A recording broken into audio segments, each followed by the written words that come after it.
Bonjour à tous et bienvenue sur la Minute Conseil Assurance, le podcast de l'agence Mendes. Je suis Alexandre et je suis accompagné de Thomas. Bonjour Thomas. Bonjour.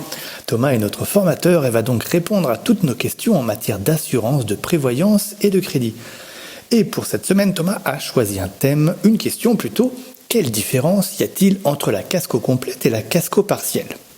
On va donc développer ça dans les prochaines minutes. Mais Thomas, avant de répondre à cette question, je sais qu'il y a plusieurs couvertures dans l'assurance voiture. On entend notamment parler de la RC. Alors du coup, est-ce que c'est la même chose que la casco ? Alors non, pas du tout. La RC sert à couvrir les dégâts que je vais causer au tiers. Par exemple, lors d'un accident, je rentre dans la voiture qui est devant moi. Je suis donc fautif. Ma RC va donc intervenir pour couvrir les dégâts que j'ai causés au véhicule dans lequel je suis rentré. En aucun cas, elle va intervenir pour couvrir les dégâts causés sur mon propre véhicule. C'est justement le rôle de la casco. Il faut savoir qu'elle peut aussi intervenir en cas de prétention injustifiée, c'est-à-dire en gros qu'elle va prendre ma défense si je suis accusé à tort. Pour résumer, la RC n'a rien à voir avec la casco partielle et la casco complète. D'accord.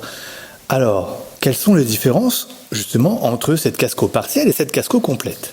Alors, la différence entre la casco partielle et la casco complète, c'est tout simplement que la première va couvrir mon véhicule contre les dégâts naturels, l'incendie, le vol, le bris de glace et d'autres prestations. La casco complète, que l'on peut aussi appeler collision dans certaines compagnies, ne couvre quant à elle que les dégâts causés à mon véhicule à la suite d'un accident ou d'un accrochage. C'est donc un complément à la casco partielle.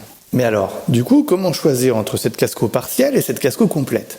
Alors, je dirais qu'il ne faut pas choisir entre les deux cascos. On peut choisir de ne prendre que la casco partielle si on estime par exemple que notre véhicule n'a pas une grande valeur et qu'on ne souhaite pas assurer les dégâts de notre véhicule lors d'un accident.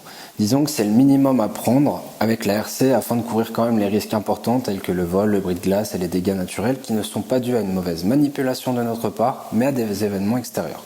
La casco complète, elle, c'est une couverture qui peut coûter relativement cher selon les véhicules, mais qui est très importante quand celui-ci a encore une valeur conséquente. On peut donc très bien décider de ne prendre que la casco partielle. Par contre, on ne peut pas décider de prendre que la casco complète. Celle-ci ne peut que s'ajouter à une casco partielle et pas être conclue toute seule. Il existe d'ailleurs d'autres types d'assurance véhicule que celle dont nous avons parlé, et je vous invite donc à nous contacter pour en savoir plus. Très bien, et tout à fait, nous invitons les auditeurs à nous contacter. J'avais juste une dernière question, moi j'avais entendu parler par rapport au leasing. Je crois que quand on a une voiture en leasing, on a une obligation en fait de prendre une certaine casco, c'est bien ça ? Tout à fait, exactement. Lorsqu'on a un leasing, on est tout simplement obligé de prendre la casco complète. En effet, c'est l'établissement de leasing qui le demande tout simplement pour être sûr que le véhicule, étant donné qu'il ne vous appartient pas directement, il faut qu'il soit assuré complètement en cas de dégâts complets en fait, tout simplement. Eh bien très bien, merci beaucoup Thomas. J'espère que vous en savez plus sur les différences entre la casco partielle et la casco complète, également la RC. C'est déjà la fin de cet épisode. N'hésitez pas à nous suivre sur Spotify, Apple Podcasts, Google Podcasts, ainsi qu'à nous contacter au 022 339 30 10 ou à info@agencemendes.ch si vous souhaitez faire un comparatif sur votre contrat d'assurance véhicule, par exemple, pour trouver une prime moins chère. Thomas, merci beaucoup. Avec grand plaisir et à disposition si besoin. Avec grand plaisir.